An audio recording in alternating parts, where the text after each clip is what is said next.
Nagmahay ko! Oh, nagmahay ba ko? Wala dyan ko nagmahay, no? Pero, naipunto yapon si Panilo. Oh, nagyapon si punto. Ano siya? Bakit pinapatulan nyo si Trililing? Oo nga eh.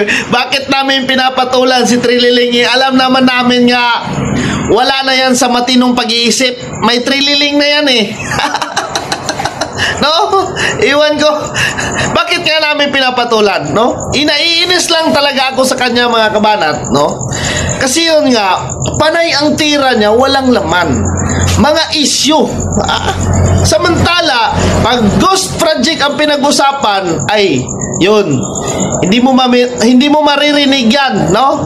Dahil nga, yung nung panahon na senador pa siya, no, yung 245 million pesos napunta sa hangin. Yoy, Trililing! Alam naman ng taong bayan kung ano talaga ang nagawa ng sinisiraan mo.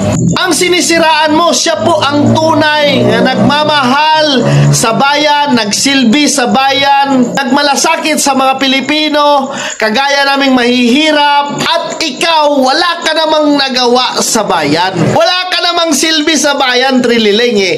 Kung i-compare ka lang naman kay Senator Bongo, wala kang binatbat, Trililing, sa totoo lang. Yung mga nagawa mo, ni Katiting, hindi mo kayang tapatan si Senator Bongo sa pagsilbi sa bayan. Bakit nyo pinatulan si Trililing?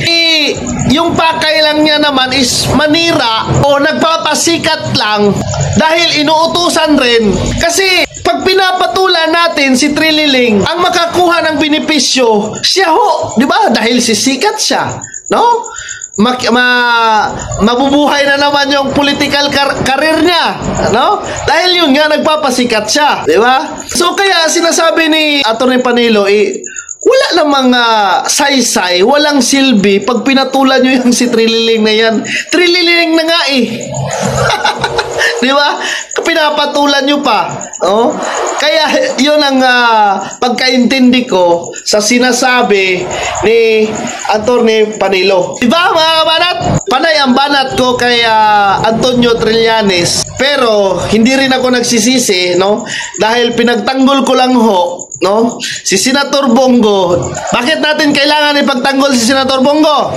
Unang-una, maraming bisis na tumulong si Senator Bongo dito sa Mindanao. Hindi nyo pinabayaan. Luzon, Visayas, Mindanao.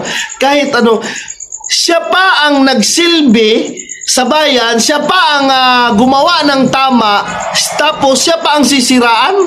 Hindi ko kaya ng konsensya ko, no, nga ako'y manahimik na lamang sapagkat ang taong gumagawa ng tama, yun po ang pilit binibigyan ng kasalanan.